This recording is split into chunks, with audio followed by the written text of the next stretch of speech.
우리 하나님의 말씀을 함께 나누겠습니다. 디모데 후서입니다. 신약 성경 디모데 후서 1장 8절부터 14절까지를 한 절씩 교독하겠습니다. 디모데 후서 1장 8절부터입니다. 그러므로 너는 내가 우리 주를 증언함과 또는 주를 위하여 갇힌 자 된 나를 부끄러워하지 말고 오직 하나님의 능력을 따라 복음과 함께 고난을 받으라. 하나님이 우리를 구원하사 거룩하신 소명으로 부르심은 우리의 행위대로 하심이 아니요 오직 자기의 뜻과 영원 전부터 그리스도 예수 안에서 우리에게 주신 은혜대로 하심이라. 이제는 우리 구주 그리스도 예수의 나타나심으로 말미암아 나타났으니 그는 사망을 패하시고 복음으로써 생명과 썩지 아니할 것을 드러내신지라. 내가 이 복음을 위하여 선포자와 사도와 교사로 세우심을 입었노라. 이로 말미암아 내가 또 이 고난을 받되 부끄러워하지 아니함은 내가 믿는 자를 내가 알고 또한 내가 의탁한 것을 그날까지 그가 능히 지키실 줄을 확신함이라. 너는 그리스도 예수 안에 있는 믿음과 사랑으로서 내게 들은 바 바른 말을 본받아 다같이 읽겠습니다. 우리 안에 거하시는 성령으로 말미암아 내게 부탁한 아름다운 것을 지키라. 아멘. 여러분 요즘 혹시 누군가로부터 편지를 받아보신 적이 있습니까? 손으로 쓴 손편지 혹시 받아보신 적이 있습니까? 돈 내라는 빌 말고요. 이상한 메일 말고 누군가가 한자 정성껏 써서 보낸 편지 혹시 받아보신 적이 있어요? 받았다면 언제적인 것 같습니까? 기억나십니까? 저도 누군가로부터 편지를 받아본 기억이 그렇게 많지가 않은데요. 지난주에 뜻밖의 엽서를 하나 받았어요. 영어로 되어 있는 엽서였어요. 한참을 읽다가 이게 누구지? 누가 보냈지? 하고 이제 제일 마지막 이름을 보니까 제 딸의 친구예요. 고등학교 친구예요. 인도 친구예요. 그런데 고등학교 때 같이 잘 지냈다가 아마 지난해 저희 딸이 결혼할 때 그때 와서 이제 결혼식에도 참석을 하고 그때 저희도 만나고 이제 그러고 다시 이제 지금 일하고 있는 DC로 돌아갔는데 이 친구가 크리스찬입니다. 인도 친구지만 아주 드물게 인도 분들이 뭐 다 힌두교만 믿는 건 아니겠지만 그래도 문화적으로 종교적으로 워낙 강한 그런 백그라운드를 갖고 있는 분들이시기 때문에 예수 믿기가 쉽지가 않은데 근데 참 독특하게도 예수 믿는 친구였어요. 그러다가 지금은 이제 자기 자신의 개발을 위해서 이제 DC에서 또 생활을 하고 또 훈련도 하고 있는데 이제 그 친구가 엽서를 보낸 거예요. 내용은 뭐 대단한 게 아닙니다. 그때 만나서 참 반가웠다. 그리고 저희 딸 아이들과 함께 고등학교 이후로 좋은 친구로 지낸 것이 자기에게는 너무 큰 축복이었다. 지금도 나는 그것을 참 이렇게 좋게 생각하고 힘이 되고 있다. 그러면서 내 친구의 부모인 당신들에게도 인사를 전하고 싶어서 이렇게 엽서를 보냈다. 그러는 거예요. 그래서 제가 그걸 보면서 보통 친구에게 엽서는 보낼 수 있잖아요. 멀리 좀 떨어져 있으면. 근데 친구의 부모님한테 엽서를 보낸다? 그건 쉬운 일은 아니거든요. 해가 바뀌었다고 하나님의 축복이 당신과 당신의 가정에 임하기를 원한다. 제가 그 짧은 글이지만 엽서 한 장을 받고 굉장히 행복했습니다. 마음이 참 따뜻했습니다. 엽서가 무슨 온기가 있는 건 아닐 텐데 그 엽서를 받아들고 읽는 동안 뭔지 모르게 따뜻한 느낌이 제 마음에 전해지는 느낌을 받았습니다. 이게 편지의 힘이구나 그런 생각이 들었습니다. 뭐 요즘 같으면 쉽게 할 수 있잖아요. 문자로, 뭐 이메일로, 뭐 얼마든지 그렇게 간단하게 써서 보낼 수도 있겠는데 굳이 엽서에 손으로 한자 한자 적어서 보낸 그 한 장의 엽서가 참 제 마음에 기쁨이 되고 따뜻함을 준 선물 같은 그런 엽서였습니다. 요즘 우리가 살펴보고 있는 이 디모데후서라고 하는 성경이 이런 편지입니다. 편지. 우리는 성경 그러면 하나님의 말씀인 성경 그러면 일단 좀 무겁게 생각을 합니다. 하나님의 말씀. 그러니까요. 또 보통 이런 책을 우리가 경전 그러잖아요. 경전. 종교의 가장 중요한 가르침을 담고 있는 책을 우리가 경전 그러잖아요. 뭐 불교에는 불경이 있고 또 무슬림에도 코란이라고 하는 또 경전이 있고 종교마다 아주 중요한 가르침을 기록해 놓은 경전이 있잖아요. 이게 성경도 우리 기독교의 경전이란 말이에요. 그러니까 경전 그러면 일단 어딘지 모르게 좀 무겁고 어렵고 가까이 가기가 좀 부담스러운 그런 거예요. 여러분들이 혹시 우리 주이시 분들이 모여서 예배드리는 시너거그 혹시 가보신 적 있는지 모르겠습니다만은 나중에 기회가 되면 한번 가보십시오. 혹시 어디 여행을 하시다가 기회가 되면 미국에는 주이시 시너거그들이 군데군데 있습니다. 우리 클리블랜드 지역에도 있어요. 그런데 가서 저분들은 어떻게 예배를 드리나 한번 참관해 보는 것도 저는 굉장히 좋은 경험이 될 거라고 생각을 합니다. 주이시 분들이 예배를 드릴 때 역시 하나님의 말씀을 읽습니다. 그분들은 여전히 하나님의 말씀, 구약 성경, 토라, 커트빔, 너빔이라고 부르는 세 종류의 성경, 두루마리처럼 되어 있는 성경.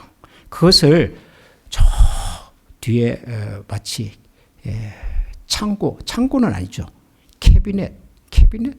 하여튼 귀중한 것을 보관해 곳에다가 쫙 보관해 놨다가 예배를 드릴 때 거기서 가지고 나옵니다.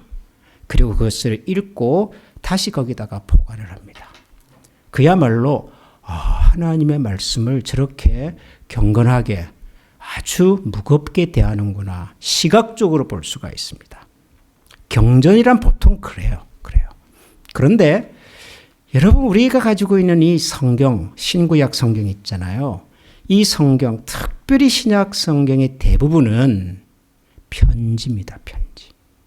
신약 성경이 모두 27권인데 그 중에서 처음에 나오는 예수님의 생애와 가르침을 기록한 복음서 4권 그리고 초대교회 역사를 기록한 사도행전 요 5권을 뺀 나머지 22권이 다 편지입니다. 편지. 신약 성경이 대부분이 편지라는 형식으로 기록이 됐어요. 여러분 이게 무슨 의미일까요? 왜 하나님께서는 그 초대교회 크리스찬들이 살아갈 때 필요한 삶의 지혜와 하나님을 알고 믿고 생활할 수 있는 신앙의 기초를 편지라고 하는 형식으로 남겼을까? 여러분 한번 생각해 보신 적이 있습니까?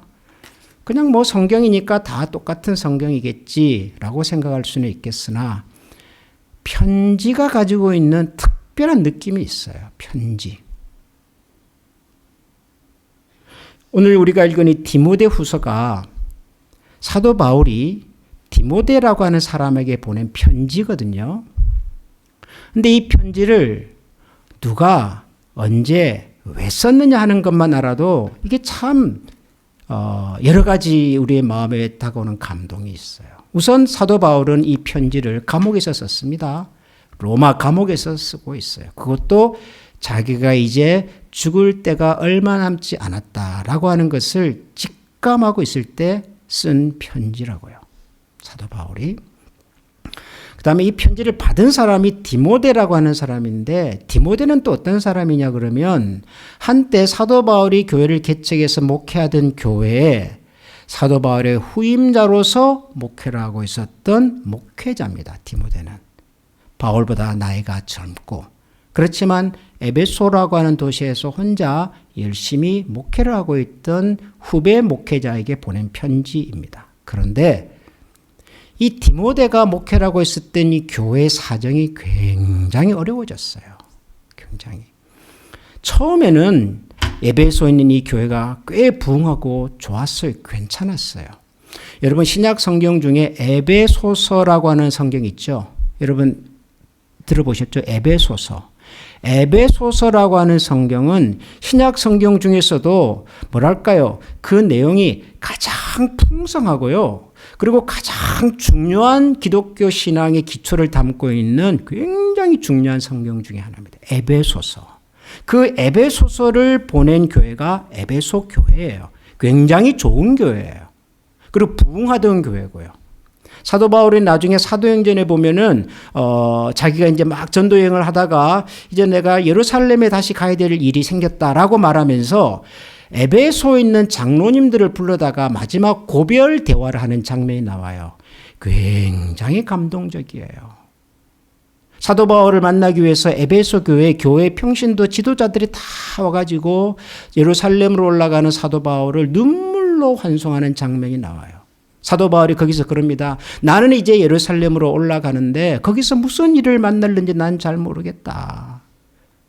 아마도 사람들의 얘기에 의하면 거기에서 나를 향한 환난과 고난이 나를 기다리고 있다고들 하는데 그럼에도 불구하고 나는 환난과 고난이 나를 기다리고 있다 할지라도 주 예수 그리스도로부터 받은 사명, 곧 하나님의 은혜의 복음을 전하는 이 사명을 다 마칠 때까지는 내 목숨을 전혀 중요하게 생각하지 않겠다. 이런 결단에 찬 마지막 고별 메시지를 남기고 사도 바울이 예루살렘으로 올라간다고요. 바로 그 현장에 있었던 분들이 에베소 교회의 지도자들이에요. 그러니까 그만큼 사도 바울의 사역에 있어서 친밀했고 가까웠고 아주 좋은 교회였던 거죠. 에베소 교회. 그 교회의 후임 목회자인데 그랬던 에베소 교회가 지금 완전히 풍비박산이 나버렸어요. 우선 교회를 향한 로마 제국의 핍박과 박해의 강도가 어마어마하게 로마 대화제의 범인이 바로 크리스찬이라고 하는 거짓된 소문들이 번져나면서 영문을 알지 못하는 로마 시민들이 크리스찬이라고 소개만 되면 들리게만 하면 무조건 잡아다가 폭행을 하고 죽이고 가두고 어마어마한 교회를 향한 핍박과 환란이 교회 밖에서 일어나고 있었어요. 그러다 보니까 한때 부흥했던 에베소 교회 교인들도 마음이 너무 이제 두려운 거예요. 어디 가서 예수 믿는다는 말을 못하는 거예요. 어디 가서 내가 에베소 교회 교인이라는 얘기를 할 수가 없는 거예요. 그 말 하는 순간 그들은 잡히고 누군가로부터 폭행을 당하고 감시를 받고 그러니까 교인들이 하나둘 교회를 떠나가고 이제는 교회를 지킬 수 있는 사람이 얼마 남지 않고 그런 교회에 그래도 교회를 붙들고 지켜야 할 사람이 이 디모데라고 하는 목회자였단 말이죠. 그러니까 이 디모데가 얼마나 마음이 지금 힘들고 외롭고 어려웠겠냔 말이에요. 한때 부흥하던 교회가 성도들이 다 빠져나가고 이제는 빈자리밖에 보이지가 않고 그나마도 교회를 향한 외부의 압력과 핍박의 파도는 거세오고 이럴 때 그나마 나를 도와줬던 나의 신앙의 멘토였던 사도 바울 선생님이라도 가까이 있으면 좋겠는데 그분은 지금 로마의 감옥에 갇혀서 오도 가도 할 수가 없는 상황. 사방이 막혀 있는 것 같은 그런 외로움 속에서 그런 절박감 속에서 혼자 고군분투하고 있던 디모데에게 바울이 편지를 보낸 겁니다. 편지. 사랑하는 아들 디모데야. 그러면서 오늘 우리가 읽은 이 8절에 보면 이런 얘기를 합니다. 디모데야, 그러므로 너는 내가 우리 주를 증언함과 또는 주를 위하여 갇힌 자 된 나를 부끄러워하지 말고 오직 하나님의 능력을 따라 복음과 함께 고난을 받으라. 이렇게 얘기를 합니다. 디모데야, 내가 지금 예수 그리스도를 증언하고 그분의 복음을 전하고 가르치다가 지금 감옥에 갇혀 있기는 하지만 그러나 그런 나를 부끄러워하지 말고 너는 하나님의 능력을 따라 복음과 함께 고난을 받아라. 그렇게 얘기를 해요. 고난을 받아라. 아니 지금 뭐 받을 고난이 뭐가 더 있어요? 지금 그 자체가 고난 아닙니까? 예? 목기 열심히 자라다가 교인들 다 사라져 버렸고 외부에서는 지금 뭐 고난과 핍박의 강도가 지금 앞으로 이 교회의 운명이 어떻게 될지를 모르는, 아니 이 자체가 지금 고난인데 여기에 무슨 또 다른 고난을 더 받으란 말이에요. 그런데도 사도 바울은 디모데에게 디모데야 괜찮다. 이거 조금 지나면 다 지나가고 괜찮아질 거다. 떠났던 교인들 다 돌아올 거다. 그러니까 너가 조금만 참고 기다려다오. 그렇게 얘기하지 않아요. 우리가 우리 주변에도 어려움을 당하는 분들을 만나면 그래도 뭔가 저분을 위로해야 되겠다는 마음에 그런 유의 얘기를 할 때가 있잖아요. 인생 다 그런 거야. 뭐 지나가는 거란다. 지나가고 나면 나중에 뒤돌아볼 때는 웃을 수 있어. 우리 이런 얘기를 종종 하잖아요.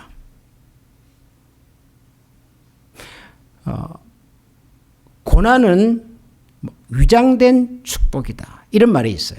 들어보셨어요? 굉장히 유명한 목사님이 하신 말씀이에요. 저는 왜 그 목사님께서 그런 표현을 사용하시는지를 알아요.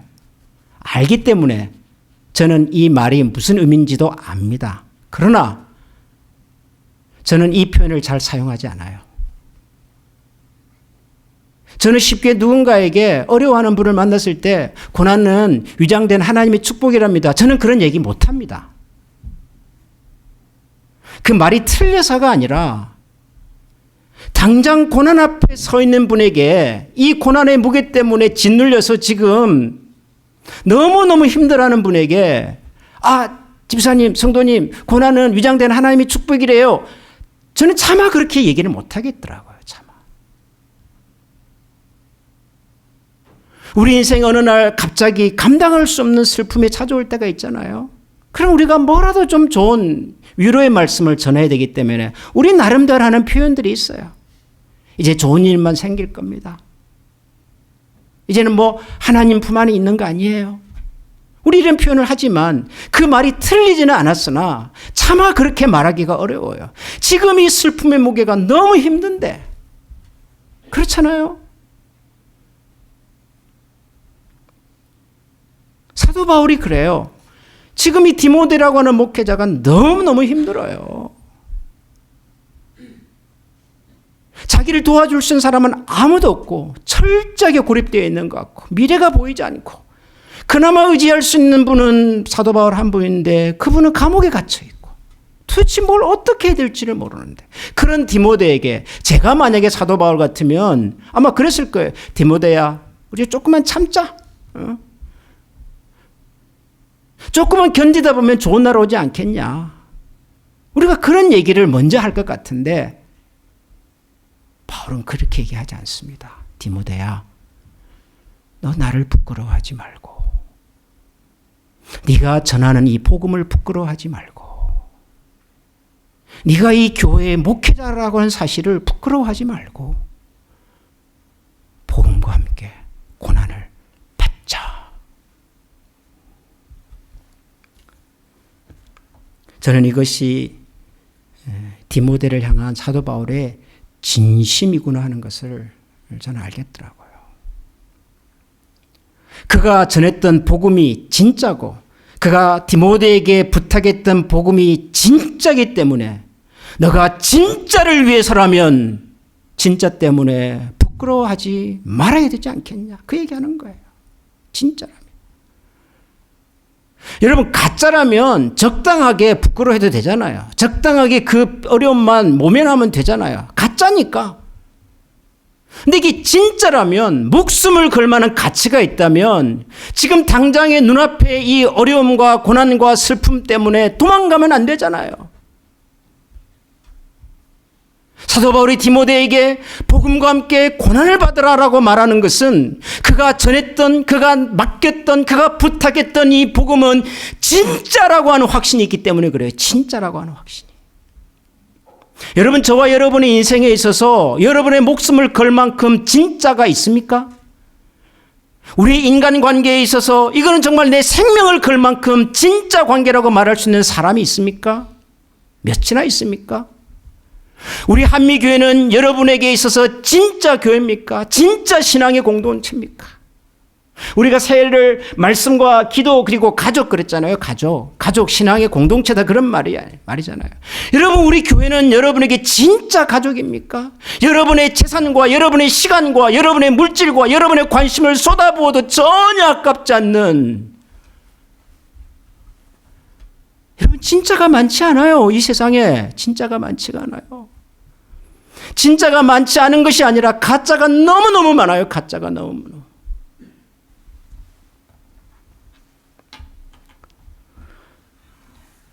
제가 지난주에도 좀 비슷한 얘기를 했습니다마는 저라는 사람이 조금 모자라가지고요. 제가 센 얘기를 못해요. 센 얘기를. 제가 교회에서도 그 교회 어른들이 가끔 저보고 그래요. 목사님 이럴 때는 목사님 그냥 이렇게 그냥 밀고 나가는 거예요. 이렇게 하시면 돼요. 그렇게 하세요. 근데 그 말씀을 알겠는데 차마 그렇게 못하겠어요. 저는. 그래서 제가 그렇게 잘 못한다는 거 아시죠 여러분? 제가 여러분들에게 이렇게 막 싫은 소리를 잘 못해요. 이러면 안 되는데. 이게 제가 그래요. 제가 부족해서 그런 거예요. 제가 그런 거예요. 제가 어느 날 그런 생각이 들었어요. 좀 해야 되는 거 아닌가? 좀 해야 되는 거.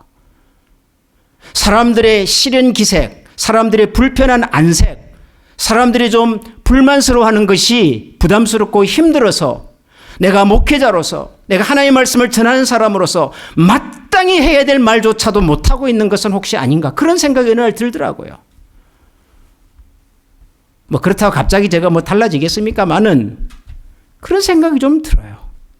진짜라면, 진짜를 위해서라면 진짜로 살 수 있도록 도전해야 된다, 그런 생각이 좀 들었어요. 사도 바울이 디모데에게 지금 그러고 있는 거예요. 안다. 그 힘든 거 안다. 외로운 것도 안다. 네가 지금 얼마나 두려워하는지도 안다. 그렇지만 고난을 받자. 근데 사도 바울이 고난 받자 그러면서 그냥 받으라고 말하진 않아요. 뭐라고 그러죠? 하나님의 능력을 따라서. 하나님의 능력을 따라서. 바로 그 앞에서 사도 바울이 그런 얘기 했잖아요. 하나님이 우리에게 주신 것은 두려워하는 마음이 아니요 오직 능력과 사랑과 절제하는 마음이니. 하나님께서 우리에게 큰 선물을 주신 거 있지 않냐? 하나님께서 우리에게 하나님의 능력과 하나님의 사랑과 우리 자신을 돌아볼 수 있는 그 귀한 마음을 하나님이 이미 주셨지 않냐? 그러니까 하나님의 능력을 따라서 by the power of God join in suffering with me. 하나님의 능력이 너에게 있지 않냐? 뭐가 두렵냐? 그 능력을 사용하자. 그러니까 제가 오늘 설교 제목을 그렇게 붙였잖아요. 여러분 설교 제목 보셨어요? 문제는 고난이 아니다. 문제는 무슨 내가 감옥에 있다, 교인들이 교회를 좀 떠났다, 지금 미래가 불투명하다, 어떻게 될지는 모른다가 아니라 이 위기와 같고 이 칠흑같이 어두운 세상을 버텨낼 수 있는 능력이 내 속에 있냐 하는 거예요. 내 속에 있냐. 여러분 그렇지 않습니까? 어차피 세상은 힘들어요, 여러분. 고난 없는 인생이 있습니까? 세상에 어떤 백만장자가 고난 없이 한평생을 행복하게만 살다가 가냔 말이에요. 세상에 그 어떤 권력자가 한평생을 살면서 한 번도 고민 없이 살다가 가냔 말이에요. 없어요. 고난 없는 인생은 없고 문제 없는 세상은 없는 거고, 어차피 고난은 저와 여러분의 인생의 상수입니다. 상수 아시죠? 항상 있는 숫자. 변수가 아니에요. 어쩌다가 무슨 이렇게 불행이 찾아와서 어쩌다가 뭐가 잘못돼서 하필이면 내 인생에 이런 일 아니에요. 여러분 고난은 저와 여러분의 인생의 상수입니다. 항상 있어요. 항상 있어요. 문제는 뭘까요? 상수인 고난을 내가 버텨내고 이겨낼 수 있는 능력이 우리 속에 있냐는 거예요.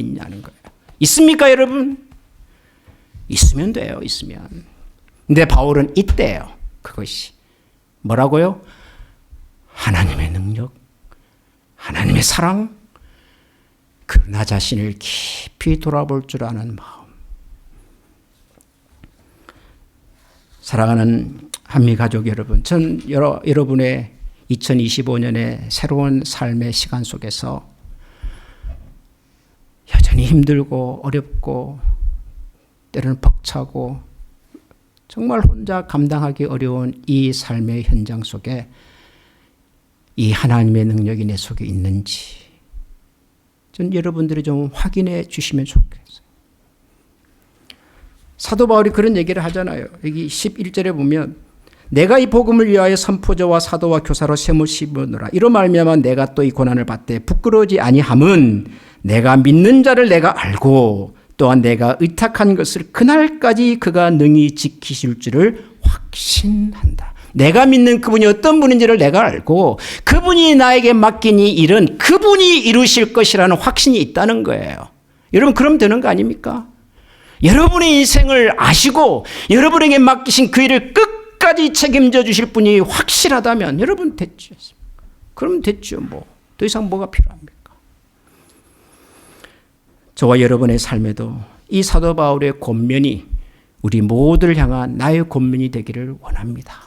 내가 당한 이 어려움이, 아픔이, 슬픔이 충분히 아시고 충분히 공감하시고 그리고 내게 주어진 인생의 무게를 끝까지 짊어질 수 있는 능력과 지혜와 용기를 주실 그분이 나의 주, 나의 하나님이라는 사실을 기억하고 오늘도 그분 앞에서 우리 앞에 펼쳐진 상수와도 같은 이 고난의 바다 속에서 지치지 않고 쓰러지지 않고 버텨서 끝까지 이겨낼 수 있는 우리 모두가 될 수 있기를 주님의 이름으로 축원합니다. 여러분, 이 시간 우리 같이 한번 기도하십시다. 사랑하는 우리 한미가족 여러분, 복음은 능력입니다. 절대로 예수 그리스도의 복음은 어떤 사람들의 현란한 말재주나 무슨 감정적인 무슨 도전이나 여러분 그런 것이 아니라 지금도 살아서 역사하시는 하나님의 능력입니다. 그 능력이 우리 속에 있고 그 능력을 통하여 역사하실 하나님이 우리 곁에 계심을 알고 그분의 손을 붙들고 고난이 되든 슬픔이 되든 한계와 같은 상황 속에서도 돌아서지 말고 끝까지 이겨내시기를 축원합니다. 그런 마음으로 그런 하나님의 은혜와 능력을 구하면서 우리 시간 같이 한번 기도하겠습니다. 기도합니다. 아버지 하나님 감사합니다.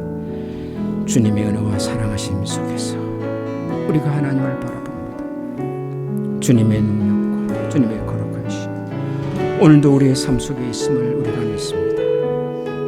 그리하여 주 예수 그리스도의 은총으로 우리를 도우시고 섬기시는 하나님의 모습 우리 모두가 함께 나아갈 수 있도록 하나님 도와주시옵소서. 그 하나님 믿고 그 하나님을 의지하고 우리가 손에 손을 붙들고 함께 걸어갈 수 있는 하나님 믿음의 사람들을 도우시고 역사하여 주시옵소서. 그 하나님 우리 하나님의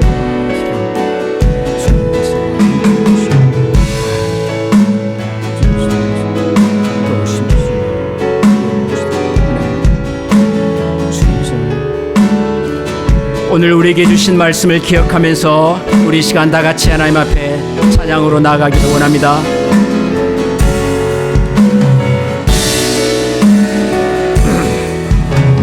주님 큰 영광을 받아 주옵소서.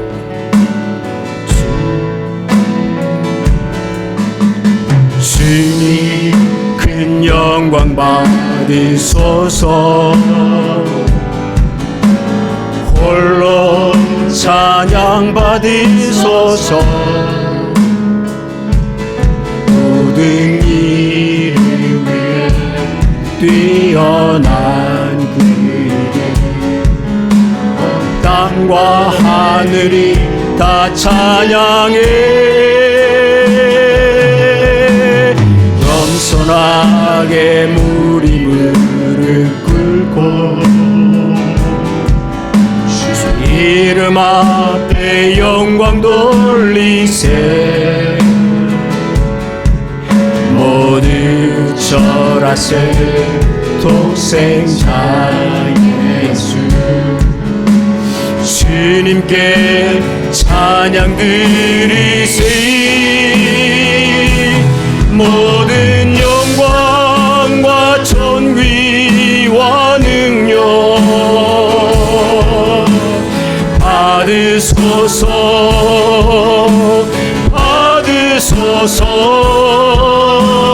영광과 존귀와 능력 받으소서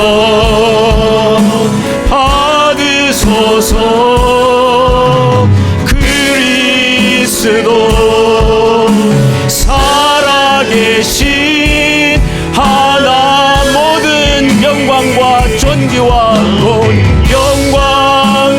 존귀와 능력 받아주옵소서 받으소서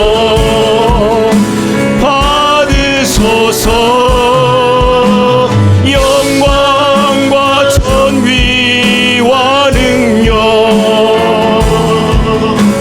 받으소서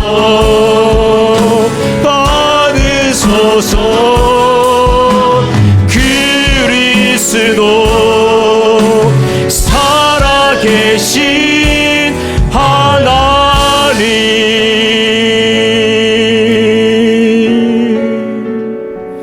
하나님 아버지, 우리의 문제는 우리 주변의 환경과 상황이 어려워서가 아닐 것입니다.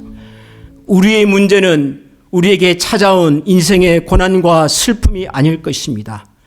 우리의 문제는 우리가 살아가는 세상이 너무 거칠고 험하고 어려워서가 아닐 것입니다. 세상은 어제도 어려웠고 오늘도 어려울 것이며 내일도 불안할 것입니다. 이런 세상 속에서도 우리의 힘이 되시며 우리의 능력이 되시며 우리의 소망이 되시는 예수 그리스도 그분이 우리의 삶 속에 있는지, 그분이 내 인생의 주인이신지, 내가 그분을 붙들고 이 험악한 세상을 견뎌내고 이겨낼 수 있는 확신이 우리에게 있는지, 아마도 이것 같습니다. 오늘 우리에게 주신 이 말씀을 통하여 하나님의 능력을 따라 복음과 함께 고난을 받으라고 말씀하셨사오니, 하나님, 우리가 이 고난을 두려워하지 않도록 도와주시고 도망가지 않도록 도와주시고 오히려 고난의 파고 앞에서 당당하게 믿음으로 승리할 수 있는 하나님의 자녀들이 다 되게 하여 주옵소서. 이런 소망을 가지고 오늘도 세상을 향하여 나아가기를 원하는 모든 주의 백성들 머리 위에 우리 주 예수 그리스도의 은혜와 하나님의 사랑과 성령의 교통하시는 은총이 지금부터 영원토록 함께 계시기를 축원하옵나이다. 아멘.